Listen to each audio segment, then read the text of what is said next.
welcome to the Narrowing Path, Walking the Spiritual Walk. My name is Steve Van Eiderstein. Thank y'all for joining me again tonight as I go through and I do today's reading from October 18th from James Allen's Daily Meditations. This, of course, will be fresh to you and fresh to me, meaning that you'll get my genuine response, reactions, observations, and what I relate to about the reading, as this will be the first time that I read it or hear it right here on this podcast with y'all.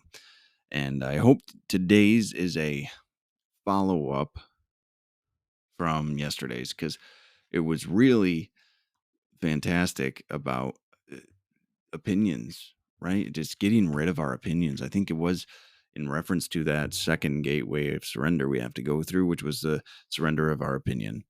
And I enjoyed it. I really thoroughly enjoyed it. So I'm hoping today's a little bit of more of a follow-up to it, or maybe it'll go into that third surrender, the surrender of self. So here we go. This is going to be October 18th reading from James Allen's Daily Meditations. Find the divine center within. He who resolves that he will not rest satisfied with appearances, shadows, illusions, shall, by the piercing light of that resolve, disperse every fleeting fantasy, and shall enter into the substance and reality of life. He shall learn how to live, and he shall live. He shall be the slave of no passion, the servant of no opinion, the votary of no fond error. Finding the divine center within his own heart, he shall be pure and calm and strong and wise, and will ceaselessly radiate the heavenly life in which he lives, which is himself. Not to know that within you, that is changeless and defiant of time and death, is not to know anything, but is to play vainly with unsubstantial reflections in the mirror of time. Wow. That's a powerful reading, isn't it? That's incredible. I loved that. It's about tossing away the old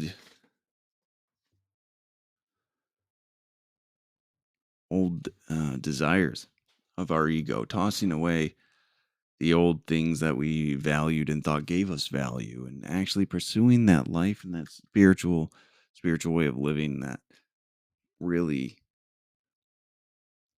gets us in touch with this divine center that he's talking about here. So let's go through this one line by line.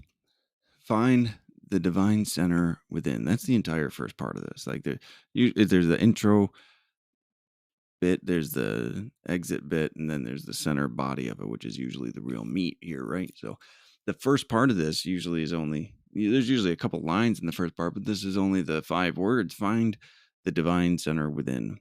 Pretty straightforward command. We're going to call it a suggestion, but find the divine center within. Seems promising.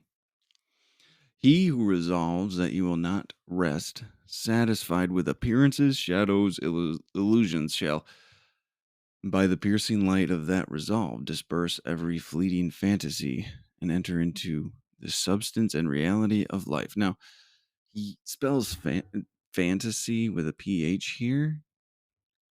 Let me check real quick if that was just the old spelling of fantasy, like the F, or if I'm going to learn something new.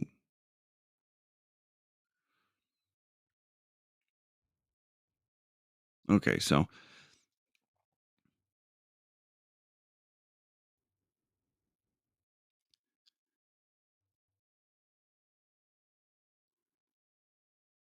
imaginative fulfillment of frustrated wishes approximately condenses what is generally seen as Freud's main use of the term, which is odd that they categorize it like that, because I don't believe Freud was alive when this was going on, if I'm correct.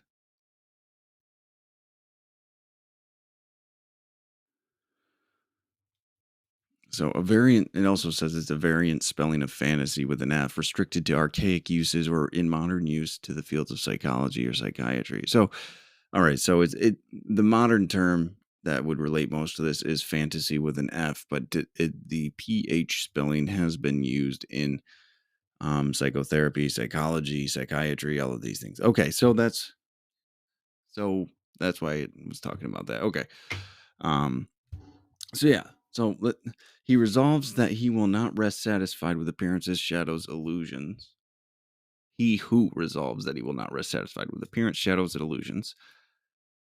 That's pretty much anybody that lives to fulfill themselves in the material world. That's where this comes in, right? I mean, that's the appearance of power and prestige and respect, which is the main focus of so many, or shadows, illusions. What do you mean by shadows? Not satisfied with appearances, shadows, illusions. Oh, so where the light. Okay, where the light isn't. Illusions. It's really just the presentation of things, right?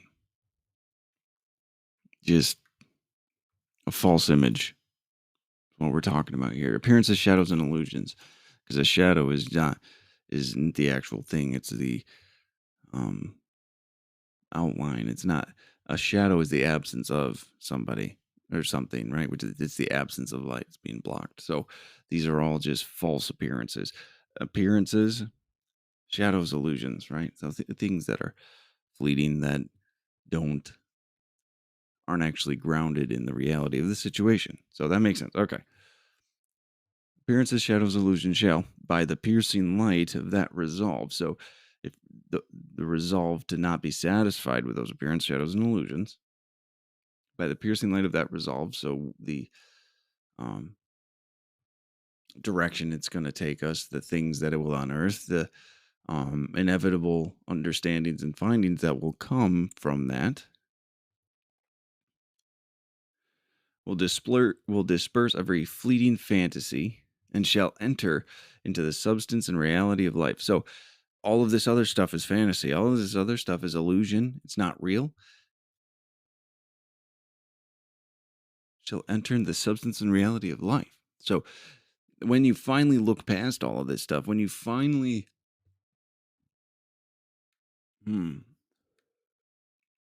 go into this in a different way instead of just for appearance sake, right?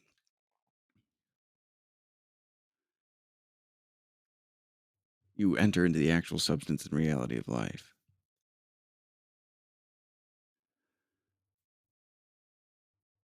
What the truest form of contentment and happiness can come from joy, freedom, all of those things.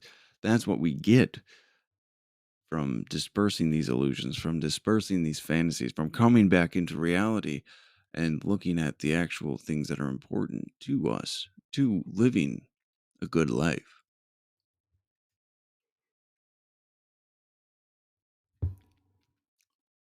He shall learn how to live, and he shall live. Wow, that's a cool little distinction here, right? That's a whole sentence. So let's think about that for a minute. He shall learn how to live, and he shall live. There's a lot of we're talking about action there. We're talking about just living a different life. A lot of people get a lot of information. They get a lot of guidance. They get a lot of steps. They get a lot of inventories to do, or they get a lot of self reflections, or there's so much out there to get someone started on this path. And at the end of the day, if you don't have this resolve to not be satisfied with appearances, shadows, and illusions, you're just going to obtain the knowledge and do nothing with it. You have to have this determination to live for something different. It's so important because the action will happen, right? And he shall live. It's taking that information, it's taking this knowledge that was freely given to you and living with it, living these principles, living this way of life. And then suddenly all of your life will change. He shall be no slave of, he shall be the slave of no passion, the servant of no opinion, and the votary of no fond error. Look that up now. Votary.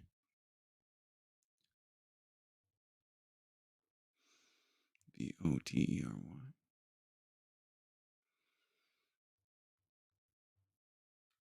A person such as a monk or nun who has made vows of dedication to a religious service, a devoted follower, adherent, or advocate of someone or something. So, a like a false prophet per se.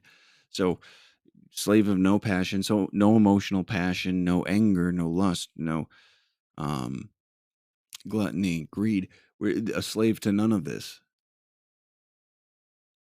No servant, a servant of no opinion. That's a powerful statement. We don't identify ourselves with the opinions we hold, which allows us to change our opinions. Let them be free. Let them be whatever they are. Because it's in the quest for truth that we're allowed to, or that we find the willingness to let go of our opinions. And then that last, votary of no fond error. So someone dedicated to the service of a religion or an idea or a person who was false, who was incorrect, who was undeserving of that type of following. A votary of no fond error.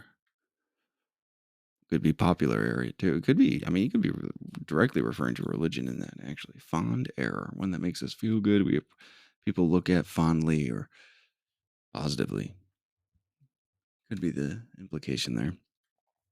Finding the divine center within his own heart, he shall be pure and calm and strong and wise, and will ceaselessly radiate the heavenly life in which he lives, which is himself.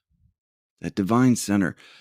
I haven't talked about that in a while on this podcast, but that's where we enter into when we finally get rid of all these material associations that we have. We finally get rid of these desires to be someone important down in a world that's expendable, that's material and ending, right? When we can let those things go and we can stand on the principles of truth and and love, suddenly we get these blessings almost as a side effect of living well. Well, it is a side effect of living right and living well and practicing the principles here. But we will get,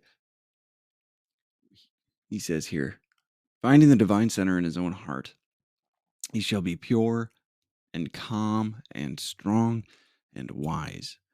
Those are beautiful things to be: pure, calm, strong, wise. That's what I want to be in a nutshell. 4 words: pure, calm, strong, and wise. You know, that's what a great way to be described. What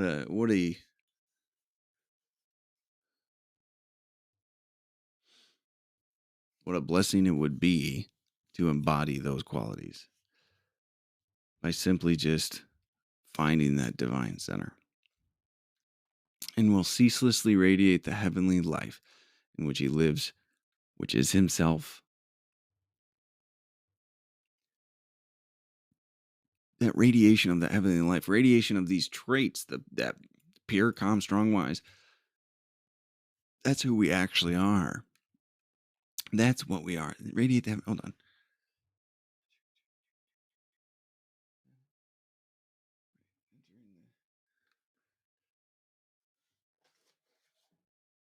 Excuse me. Sorry about that. Okay, that's where this one comes from, or at least this specific reading. There, I have a habit of collecting old versions of the James Allen books, and I got one recently, which was of the Heavenly Life, And the first chapter in that book is called The Divine Center. I guess I'm going to have to read this one next, aren't I, guys? So, the Divine Center, the Eternal Now, the Original Simplicity, Unfailing Wisdom, Meek of Might of Meekness, the Righteous Man, Perfect Love, Perfect Freedom, Greatness and Goodness, Heaven in the Heart. What a great chapter titles on this one are fantastic. Yeah, this will be my next one, guys. Anyway, um, that's the heavenly life, though. Radiate the heavenly life in which he lives, which is himself. That we just find ourselves when we stand in those principles, which is kind of an amazing thing because that's such a huge thing that people look for nowadays. Oh, I'm just trying to find myself. Well, stand on these principles and trust me, you'll find yourself quicker than any other way. It's not easy though. Well, it wasn't easy for me. I should say that. You might find it very simple, and to that I wish you well, and I hope you do. Because if you don't have to make it as difficult as I did, more power to you. Might even be jealous. All right, now this ends with this. Not to know that within you which is that is changeless and defiant of time and death, is not to know anything, but is to play vainly with unsubstantial reflections in the mirror of time. What a beautiful thing. It's laughable though, also, excuse me. Not to know that within you which is changeless and defiant of time and death. We're talking about that eternal now, that everlasting strength and power that we get to tap into, that we get to align with by living this spiritual life. And when we don't know that, we really don't know anything. We're just chasing, unaware of our own selfish motives and intent, unaware of what drives us, unaware of so many things.